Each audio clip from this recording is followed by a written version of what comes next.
Good morning, everyone. Today we're checking out a brand new video from the coaches and talk about how Spinosaurus and Mosasaurus may have actually walked in packs.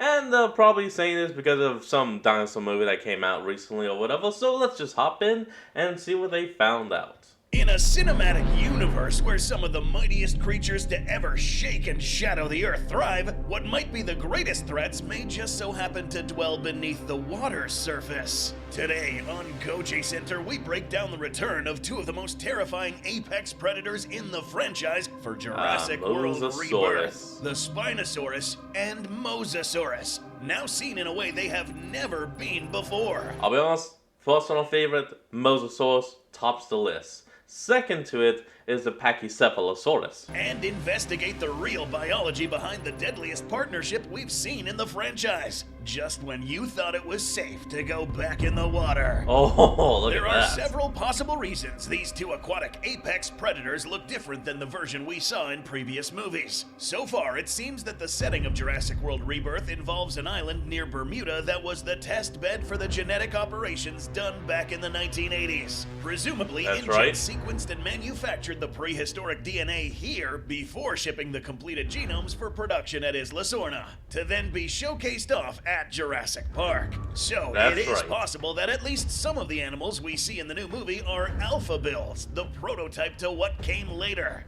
These animals were deemed either too dangerous for the park or just not proper looking for park attraction standards, so they were left behind in the island that we will visit in Jurassic World Rebirth. We'll just find out. This includes the Spinosaurus and Mosasaur that we will be discussing today.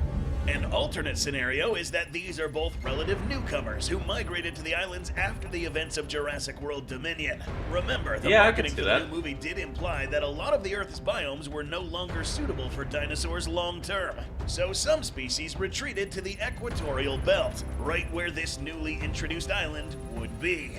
In either scenario, we are dealing with creatures from a different generation of development to what we saw in 2001 and the 2010s. Let's start our analysis with the Spinosaurus, the object of admiration by its own fans and consternation by T-Rex fans since 2001. Oh yeah. The Spinosaurus came stomping onto the screen and went from a Jurassic Park 3 and just straight up snapped the dino neck. Obscure dinosaur only seen in ensemble outings like Warpath Jurassic Park and Toy Lines to become the title icon for the franchise until Jurassic World.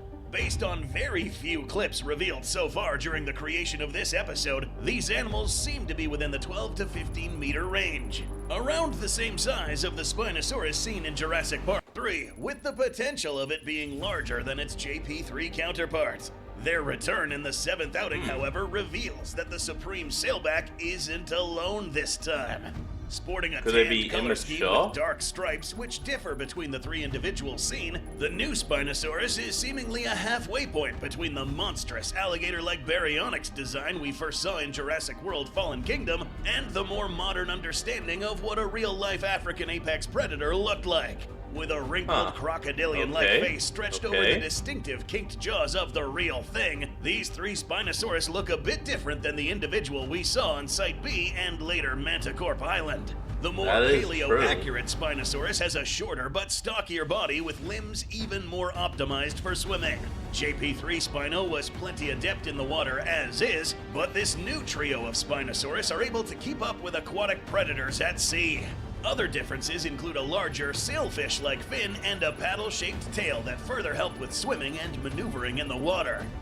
I guess it would make sense that the more modern the dinosaur movie is, the more they would actually look like how we think they did look, or would have looked, compared to just being, hey, we have bones, put a little skin on top, dino. Pronounced talons on the thumbs. Oh, I'm not kidding. That's literally what they would do. Most people, when they would just find a skeleton, would just slap on a skin layer, and it would be like vacuum tight. And so, of course, most people would be like, so this is what we think it looks like. And it looks like a damn monster straight out of hell. And the blinking crests in front of the eyes being switched for a smaller crest in the middle of the head. One thing you'll likely notice in these animals is the shortening of the hind legs, like the paleo-accurate Spino. These hind legs were short, but relatively thicker than you might think. This not only provided the Spinos with more mass, but also lowered their center of gravity. This Spino will likely have better balance on land. Still, the tendencies for these sailbacks to not like humans certainly seem strong, with the trio here showing the same tendency to go after boats like their distant cousin did. The reason as to why they do this will be discussed later when we talk about their accomplice. The Mosasaurus, estimated length 32 to 45 meters. At possibly around or a little less than 3 times the length of their cohort, this new Mosasaurus is at least as huge as the one we saw in Isla Nublar's lagoon. These gigantic sea reptiles were first intended to show up in an early version of Jurassic Park 3, so it's perhaps fitting that the brand new incarnation accompanies the return of that film's star. Only now this accompaniment is far more literal. The new Mosasaurus, apart from being as large as the old Mosa seen in the prior trilogy, features another paleo-accuracy overhaul like the Spinosaurus got. Some differences do still exist, such as the lack of forked tongue and the tail fin being somewhat smaller than the real thing likely had. But this is much more closer to reality than the Indominus Slayer. Still, sporting a more streamlined body and ditching a lot of the crocodile influence, this new Mosasaurus has a different color scheme with a greater degree of counter shading. This is the same color palette seen on submarine mammals and many sharks, where the upper half of the body is a darker color to blend in with the depth below, whilst the underbelly is lighter. These changes, along with larger tail flukes, allow this Mosasaurus to swim through the water with a lot less resistance and make a lot less noise than its counterpart from Isla Nublar. Now that's useful. So, that said, this sea-going colossus might well be the most powerful carnivore yet seen in the franchise. This new Mosasaurus also exhibits a very different temperament to the one from Jurassic World, being simultaneously just as aggressive towards humans, but also curiously cooperative with another apex predator at sea. Another big reveal that is arguably on par with the reveal of the D-Rex we discussed in a prior video. The beasts of Rebirth have subverted an all-too-common trope of when a theropod gets near a large body of water. Instead of attacking the dinosaur, the giant sea monster works with them. This might initially seem like a fantastical addition, on par with frilled spinning Dilophosaurus or giant scaly raptors. But believe it or not, there are aspects in nature today that do resemble this kind of partnership. Being an apex predator isn't easy, and a fight avoided is a fight survived. That is true. The Spinosaurus in this new film being a lot more maneuverable and agile in the water, attacking one of them might be a lot more trouble than it's worth. Plus, it'd be a 3-on-1. Mosasaurus certainly could kill one of the theropods if they battled it out, but why bother getting a meal that could wind up being nimble enough to start biting and clawing you up? Especially with other, easier big prey out there. And like partnerships whales between large apex predators and comparatively small carnivores happen to this very day. One of the most fascinating examples involving a modern-day dinosaur is the relationship between wolves and ravens. These birds have been observed bonding with and See, I was actually going to bring this up, but I couldn't remember what it was. I knew it was wolves, but I couldn't remember the bird. Cooperating alongside wolves. Note that this is a relationship between a predator and a scavenger. That's the scavenging birds feast off the canine's kills, hang around each other, and the birds will even play with the pack members and their pups. Aww, the wolves, meanwhile, get literal eyes in the sky and know to follow the ravens for where the food, alive or dead, might be, and use the birds as an early warning system for threats like rival predators. When a wolf pup grows up and wanders on its own, the ravens that grew up playing with it will follow the lone wolf. The symbiotic relationship between these two species will give them an edge that no other lone animal in this biome has. That's actually really nice. They're helping the I like that. Defend territory, stalk, hunt. Well, isn't that interesting?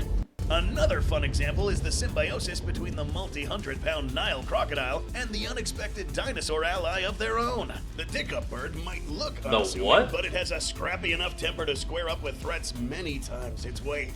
And if it needs backup, crocodiles will respond to the bird's alarm calls and make an entrance. What does the croc get out of this? Not only is the bird much more active and has better eyesight, but it can respond to threats quicker. This is especially helpful when a mother croc is making a nest, which she even allows the dickups to lay their own eggs next to for mutual protection.